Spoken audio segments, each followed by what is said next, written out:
तो देखिए, हम यहाँ पे अर्जुन और कृष्ण की बात समझ रहे हैं, क्योंकि अर्जुन परेशानी में थे और कृष्ण उन्हें सलाह दे रहे थे। वैसे ही हम परेशानी में, और हम यहाँ पे आपको सिखा रहे हैं कि अपनी परेशानी से बाहर कैसे निकले। तो जो अर्जुन की सिचुएशन है उस चीज़ को हम समझेंगे, क्योंकि हम उसी जगह पे खड़े हैं, और कृष्ण किस तरह उन्हें उस परेशानी से बाहर निकाल रहे हैं, ये चीज़ हमें समझना है। अध्याय 2 श्लोक 12, ठीक है। तो श्री कृष्ण कह रहे हैं अर्जुन से कि ऐसा नहीं है कि कभी तुम नहीं थे या मैं नहीं था। ये सामने सब जो राजा इत्यादि दिखाई दे रहे हैं ये लोग नहीं थे, या ऐसा भी नहीं है कि कभी भी आज के बाद हम नहीं रहेंगे। मतलब अर्जुन कह रहे हैं कि ये लोग अगर हम युद्ध करेंगे और ये लोग मारे जाएंगे तो मुझसे बड़ा पाप हो जाएगा। तो कृष्ण उन्हें समझा रहे हैं कि तुम किसी को मार नहीं रहे हो, और तुम उन लोगों को क्या मारोगे जो पहले ही मर चुके हैं। मतलब जो गलत के साथ है और जो झूठ बोल रहा है या जो लालच कर रहा है वो पहले ही मर चुका है, उसको कोई मार क्या सकता है। वो मतलब अपनी वृत्तियों के कारण ही मरा हुआ है। तो कह रहे हैं कि ये सब चीजें पहले भी थी, अब भी है और बाद में भी रहेंगी। मतलब ये वृत्ति जो है ना, ये लालच की, कामना की, झूठ की और कुछ चीजें हड़पने की, ये सब चीजें हमेशा रहती हैं। तो सत्य भी हमेशा रहता है और झूठ भी हमेशा रहता है, ठीक है। तो इसके लिए तुम्हें इतना सोचने की जरूरत नहीं है।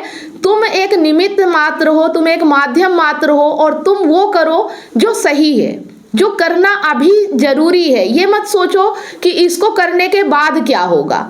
अभी तुम्हें क्या करना है वो समझना है। और यही चीज समझाने के लिए, क्योंकि हम भी ऐसे ही होते हैं, हम आज में नहीं जीते हैं। हम आज जो काम करते हैं तो सोचते हैं कि इसका कल परिणाम क्या आएगा, ठीक है। हम जो भी काम करते हैं परिणाम की चिंता में करते हैं, लेकिन हम ये नहीं समझते कि हमें आज और अभी क्या जरूरी है और वो करना है, परिणाम भले कुछ भी आए। कर्म पे हमारा अधिकार है, फल पे हमारा कोई अधिकार नहीं है। इसी चीज को कृष्ण अर्जुन को बार बार श्लोकों में समझा रहे हैं। तो सब रहेंगे, प्रकृति में नया कुछ होता ही नहीं है। नए बस नाम और रूप होते हैं। जो मूल प्रक्रियाएं हैं वो सदा से वही हैं जो है। और मूल बात क्या है? मूल बात ये है कि अहम वृत्ति है जो पाई प्रकृति में जाती है, लेकिन जिसका ठिकाना, जिसका अंत, जिसका विश्राम, जिसकी नियति आत्मा होती है। बस कुल इतना सा ही खेल है। मतलब जो हमारी अहम वृत्ति होती है वो प्रकृति में पाई जाती है, लेकिन उसका जो ठिकाना होता है, जो उसे चाहिए, वो सत्य होता है। लेकिन वो प्रकृति में होने के कारण प्रकृति की वस्तुओं से कामना करने लगती है कि मुझे जो चीज चाहिए, आत्मा सत्य, वो प्रकृति में ही मिलेगा। और इसलिए फिर हम जॉब करते हैं, हम शादी करते हैं, हम प्रॉपर्टी बनाते हैं, हम और भी बहुत सारी चीजें करते हैं, इसलिए कि हमें जो चाहिए वो इन सब चीजों से मिलेगा। लेकिन आज तक आप देख लीजिए और ऐसा कोई एक व्यक्ति बता दीजिए जिसने इन सब चीजों को पाके और चिंता मुक्त हो गया हो, शांति आ गई हो, आनंद आ गया हो। ऐसा कोई व्यक्ति है? आप एक भी उदाहरण यहाँ लाके दे दीजिए, क्योंकि ऐसा है ही नहीं। जो कामनाओं के पीछे भागेगा उसे आनंद मिल ही नहीं सकता, ठीक है। तो यहाँ पे ये चीजें हमें समझना है। तो प्रकृति, जैसे सांख्य योग कहता है, त्रिगुणात्मक सत रज तम, इन्हीं तीनों गुणों के भांति भांति के अनंत संयोग होते हैं। जो प्रकृति होती है वो 3 गुणों से चलती है, सतोगुण, रजोगुण और तमोगुण। और इन्हीं का जो संयोग होता है वो भांति भांति प्रकार के हमारे सामने आते रहते हैं। तो ये जो आपको दिखाई देते हैं तो प्रकृति में कुछ नया नहीं है, लेकिन भांति भांति के संयोगों के कारण अहम भ्रमित हो जाता है।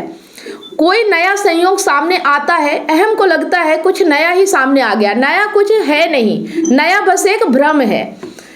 और अहम समझने लगता है कि मैंने किया है, ठीक है। सबसे बड़ी गलती हमारी यही होती है कि प्रकृति में जो कुछ हो रहा है वो गुणों के कारण हो रहा है, लेकिन अहम को लगता है, जो हमारे अंदर ये मैं बन के बैठा है, उसको ऐसा लगता है कि मैंने सब किया है, मेरे द्वारा सब हो रहा है। तो फिर दुख भी वही उठाता है, क्योंकि वो कर्ता बन जाता है और इसीलिए फिर उसे दुख होता है, ठीक है। दुख किसी और को नहीं होता, दुख आपके अहंकार को होता है। ये चीज आप समझ लीजिए कि आपके जीवन में अगर कुछ दुख हो रहा है ना, तो वो सिर्फ आपके अहंकार को हो रहा है। बाकी प्रकृति में ना दुख है ना सुख है। लेकिन ऐसा हम समझते हैं कि दुख सुख हमारे कारण हो रहा है, और जब हम कारण बनते हैं तो फिर हमारा जीवन भी प्रभावित होता है, क्योंकि हम अगर कारण ना बने, और ये चीज हमें समझ में नहीं आती है। और इसी चीज को समझने के लिए हम गीता पाठ कर रहे हैं, ठीक है। कि हमें समझना है कि जो हमारे साथ हो रहा है आखिर उसका रीजन क्या है, ठीक है। और उस रीजन को अगर हम समझ गए तो हमारी जिंदगी बेहतर हो सकती है। तो इसलिए श्री कृष्ण कह रहे हैं कि कोई समय नहीं था जब मैं नहीं था, तुम नहीं थे, राजा लोग नहीं थे। और हमने कहा कि सदा से जो कहानी है उसमें 3 ही पात्र हैं। हमने कौन सी कहानी बताई? हमने कहा अहम वृत्ति है जो पाई हमेशा प्रकृति में जाती है, लेकिन जिसकी अंतिम शरणस्थली बनती है सिर्फ आत्मा। तो ये ही 3 होते हैं पात्र। इन्हीं 3 किरदारों का ये भव्य नाटक अनंत काल से खेला जा रहा है और आगे भी चलेगा। इन 3 के अलावा कोई नहीं है। 3 कौन कौन से हैं?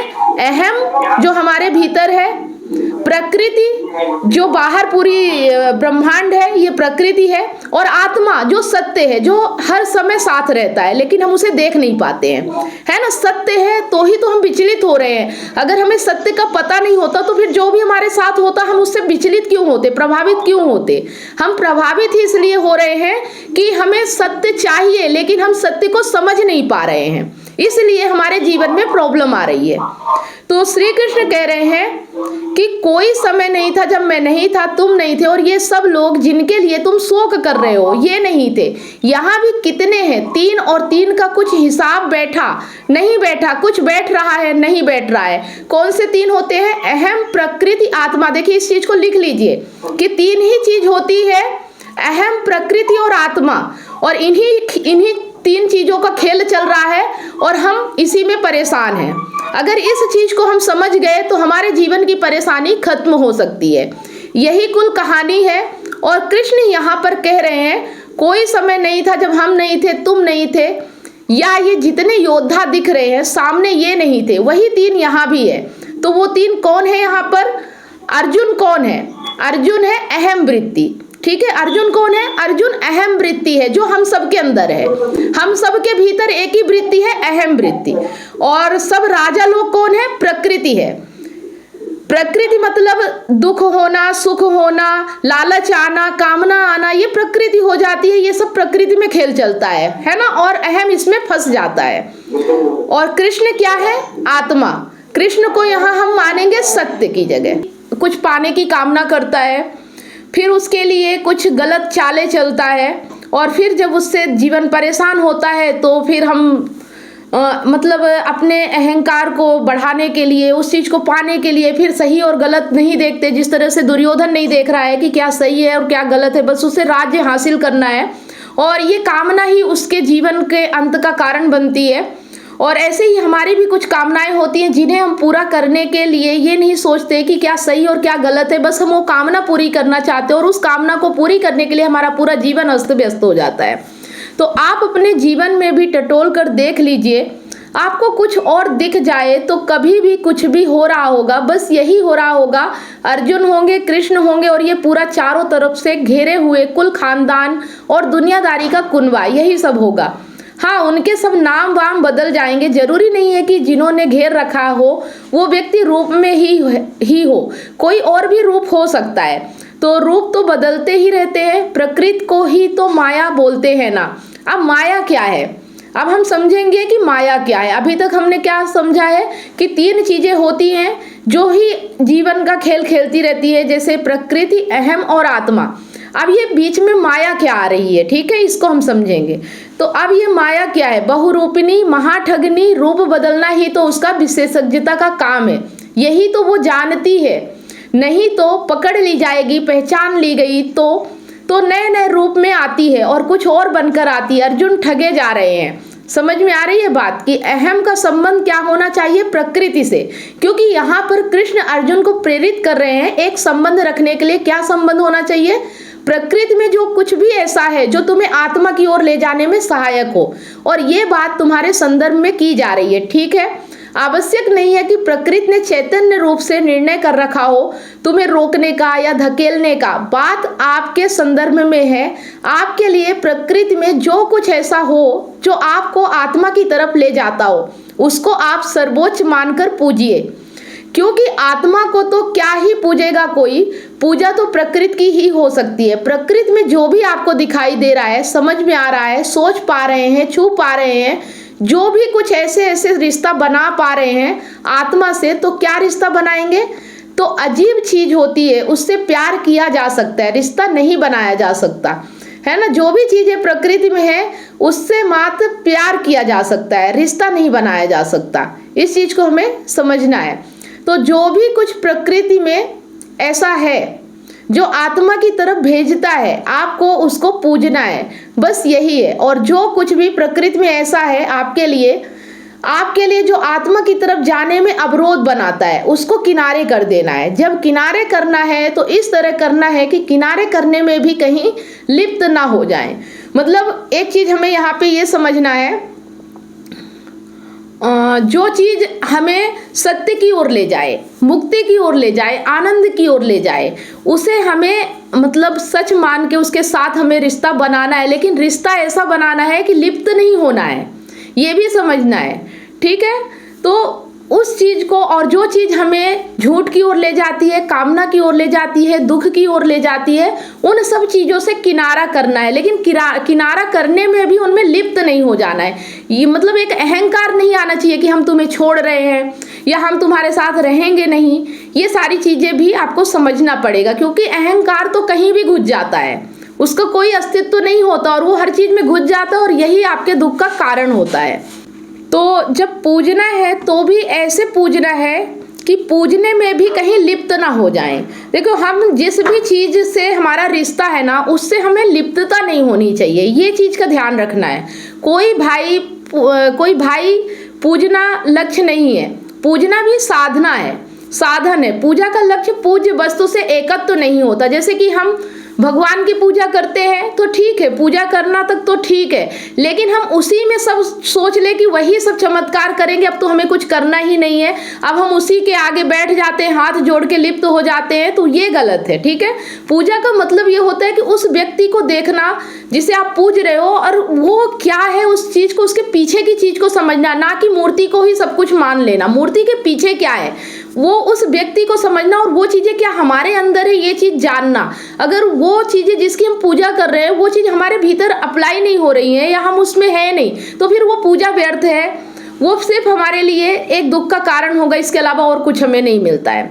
तो पूजा का लक्ष्य होता है पूज्य वस्तु के माध्यम से समस्त जगत से मुक्ति, और समस्त जगत में सम्मिलित होती है वो पूज्य वस्तु भी, तो लिप्त पूज्य वस्तु से भी नहीं हो जाना है। और जब सामने अवरोध आए कि मेरी जो व्यक्तिगत कहानी है भाई, जो कि मेरी है नहीं, कहानी है बड़ी पुरानी, सबकी कहानी है, पर मेरे लिए तो मेरी ही है, मुझे तो ऐसा ही लगता है, तो मेरी कहानी में मुझे जो बाधा आती है उस बाधा को भी ऐसे हटाना है कि हटाने में कम से कम समय, ऊर्जा और ध्यान लगे।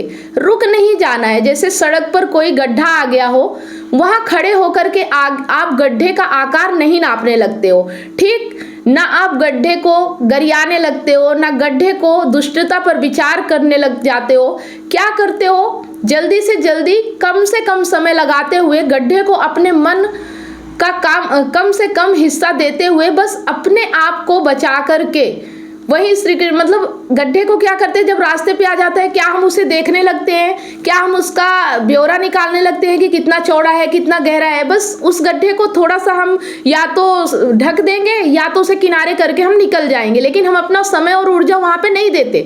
लेकिन जब हमारे जीवन में कुछ आता है, कोई दुख आता है, कोई व्यक्ति ऐसा आ जाता है जो हमें दुख देता है, तो हम पूरा जीवन उसी में लगा देते हैं, उसी से भिड़ने में, उसी से लड़ने में, उसी से झगड़ने में हम अपनी पूरी मतलब जो समय और एनर्जी होती है।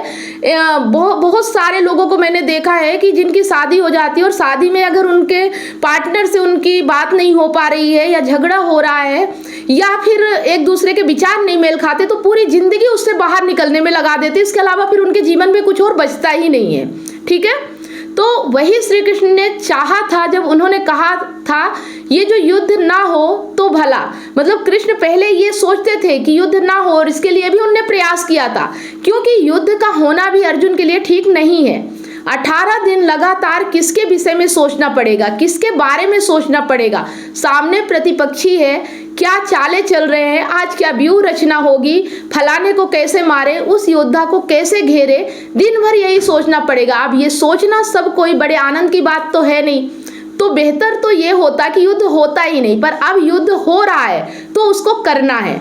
देखो, सबसे पहली बात कि ये चीज हमें समझना है कि जो यहाँ बातें कही जा रही है उसे हमें अपने जीवन से रिलेट करना है। तो जो अर्जुन का युद्ध है वो युद्ध हमारा है, ठीक है, और हमारा युद्ध किससे है? जो हमारी परिवार है, जो हमारी फैमिली है, उनसे हमारा युद्ध है। तो अब दिन भर हम उनसे पहले तो किनारा करना है कि युद्ध बढ़े ना, लेकिन अब जब युद्ध बढ़ ही गया है तो दिन भर सोचना नहीं, अब जो करना है बस वो करना है। ये नहीं सोचना है कि इसको करेंगे तो क्या होगा। अब जब सामने बात आ ही गई है तो अब उससे बाहर निकलने के लिए युद्ध करना पड़े तो युद्ध भी करना पड़ेगा। आ रही बात समझ में? मतलब फिर अब नहीं सोचना है, पहले तो हम फंसे ही ना युद्ध में, ये प्रयास करना है। लेकिन अब जब फंस ही गए हैं तो फिर कैसे निकले वो प्रयास करना है, ना कि निकलने के लिए क्या करना पड़ेगा, निकल जाएंगे तो ये नुकसान हो जाएगा, ऐसा हो जाएगा, ये सब नहीं सोचना है। अभी से फंसे हैं तो निकलना है, बस इस पे विचार करना है। तो जो भी वस्तु अहम को रोके आत्मा तक जाने में, उसको हटाना ही धर्म है। अब देखिए, यहाँ जो भी चीज आपको आनंद तक जाने से रोके, सत्य तक जाने से रोके, उसको, हर उस चीज को अपने जीवन से हटाना है। सिर्फ यही धर्म है। प्रकृति में तुम्हारे लिए जो कुछ भी ऐसा है जो आत्मगमन में सहायक बने, उसको पूजो। मतलब आपको आत्मगमन, जो आपके आगे बढ़ने में, आपको आत्मा की ओर जाने में जो मदद करे, वही पूजा के योग्य है। उसके अलावा कुछ नहीं है पूजनीय। और आपके लिए क्या पूजनीय है ये सिर्फ आप ही जान सकते हो। तो आप जानो कि आप कौन हो और आपके लिए जो मुक्ति में सहायक है, जो आनंद के लिए है, वो काम क्या है, बस उसे करना है। क्योंकि आपका तो अपनी मुक्ति का प्रबंधन करना है भाई। दुनिया पूजती होगी किसी चीज को, क्योंकि आप तो ये देखो आपको किसने सहारा और सहायता मुहैया कराई। तो ये सब बातें एकदम व्यक्तिगत है, ये सब बातें अहम सापेक्ष है। आपको देखना है आपके लिए क्या मददगार हुआ है, वो आपके लिए पूजनीय हो गया। और आपको देखना है आपके लिए क्या अहितकर हुआ, क्या रोड़ा बना, क्या अड़चन बना, आपको उसे हटाना होगा। यही धर्म है। ठीक है, समझ में आ रही है बात? और थोड़ा सा और आगे करते हैं। अर्जुन को धर्म के दो पहलुओं में से एक सहज ही उपलब्ध हो गया है। कौन सा? जिसको पूजा जा सकता है। धर्म है किसी को पूजने में और किसी को तोड़ने में, और ये दोनों साथ साथ ही चलेंगे।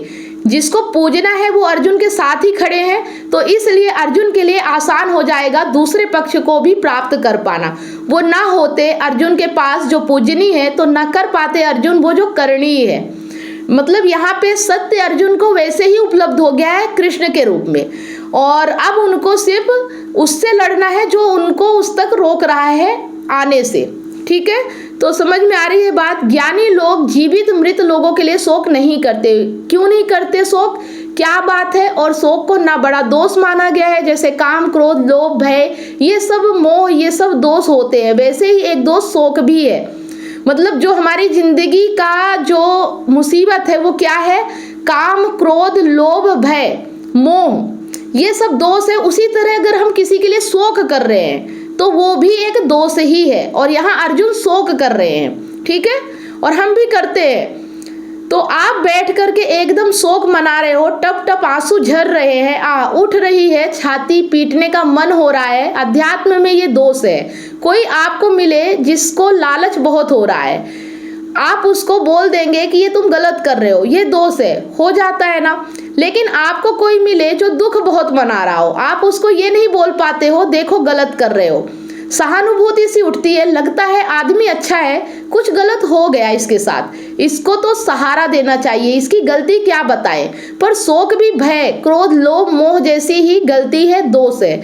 मतलब जो हमारे सामने रोने आ जाता है, हम उसको ये समझते हैं, दुखी हो जाता है तो हम ये सोचते हैं कि इसको सहानुभूति देना चाहिए। जो व्यक्ति दुखी है, जो व्यक्ति मतलब परेशान है, रो रहा है, तो इसका मतलब ये है कि वो कुछ ऐसी कामना रख रहा है जो जरूरी नहीं है, लेकिन वो फंसा हुआ है, इसलिए वो दुखी है, इसलिए वो रो रहा है। तो हमें उसे सहानुभूति नहीं देना है, हमें उसके दुख में ये नहीं करना है कि तुम बहुत परेशान हो, हाँ मेरी ही गलती है। हम गलती नहीं कर रहे, फिर भी हम उसके दुख को, उसके रोने को देख के कहते हैं कि नहीं, गलती तुम मेरी है भले, लेकिन मैं तुम्हें सहानुभूति दूंगा, तुम्हारे दुख से विचलित हो गया, प्रभावित हो गया, पिघल गया मैं।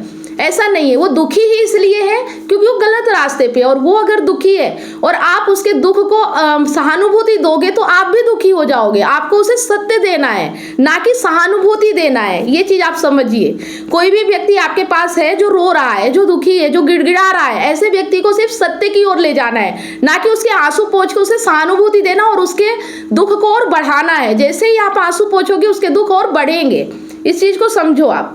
तो ये लहरों का उठना गिरना, कभी सीधा हो जाना, कभी टेढ़ा हो जाना, कभी दो लहरों का मिल जाना, कभी बड़ी लहर, कभी छोटी लहर, कभी प्रवाह के मध्य में है लहर, कभी बिल्कुल कोने पर है लहर, कभी कोई लहर अपना पूरा काल बिता कर जा रही है, कभी कोई लहर अकाल ही किसी पत्थर से टकरा रही है। ये सब कुछ प्रवाह में यंत्रवत चल रहा है। इसको शोक करने की कोई बात नहीं है। एक व्यक्तिगत पैदा हो गया, इसमें कुछ विशेष नहीं है। एक व्यक्ति, इसमें भी कुछ विशेष नहीं है। यहाँ पे अब एक चीज हमें समझना है कि देखो, जैसे समुद्र में लहरें होती हैं, एक लहर उठ रही है, फिर लहर गिर रही है, फिर लहर उठ रही है, या कोई लहर आपस में भिड़ रही है, फिर गिर रही है। तो मतलब ये तो जीना मरना, मतलब आना और जाना लगा ही रहता है। ऐसे ये व्यक्ति भी है जीवन में, कभी आ रहे कभी जा रहे। तो इनके लिए हमें शोक क्या करना, ये तो प्रकृति है। और यहाँ 3 गुणों से समरजतम, ये तीनों गुणों से प्रकृति का खेल चल रहा है, और हमें इसे देखना चाहिए, हमें इसका दृष्टा बनना चाहिए, ना कि इससे लिप्त होना चाहिए। और जब हम इस प्रक्रिया में लिप्त हो जाते हैं तो हम दुखी होते हैं।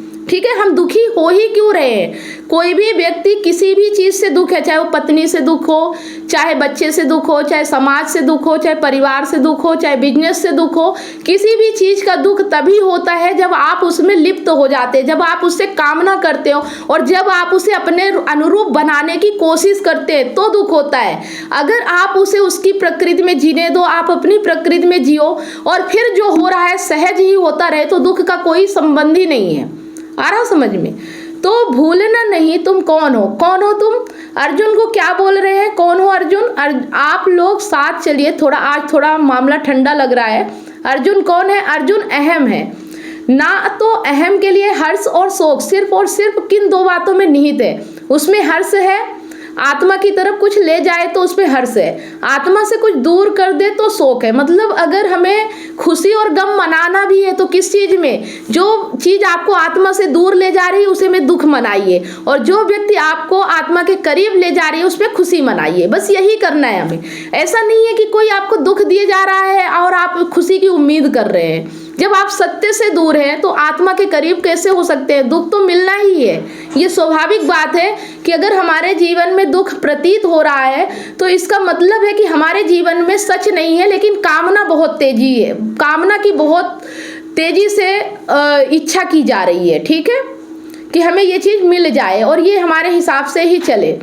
तो अहम को यदि अधिकार भी है हर्ष और शोक करने का, तो बस इन 2 बातों पर। कहीं कोई बच्चा पैदा हो गया, इसमें आपको क्या आत्मा मिल रही है तो आप काहे को हर्षित हो रहे हो?